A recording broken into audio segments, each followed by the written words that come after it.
بے انصافی کو مٹانا ضروری ہے، لیکن اپنے آپ کو گرانا نہیں۔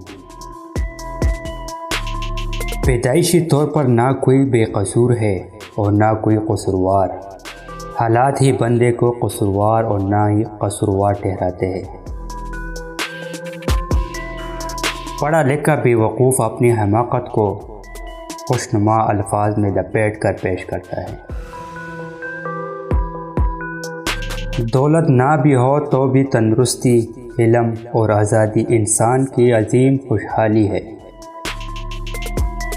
اصل پہلوان اور طاقتور وہی بندہ ہے جو غصے میں بھی اپنے آپ پر قابو پا سکے۔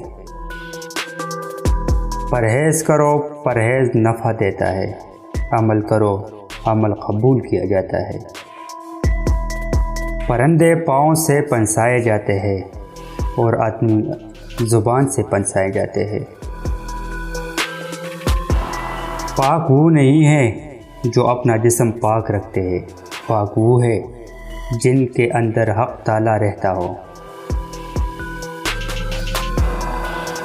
پاکیزگی وہ دولت ہے جو محبت کی افراد سے حاصل ہوتی ہے۔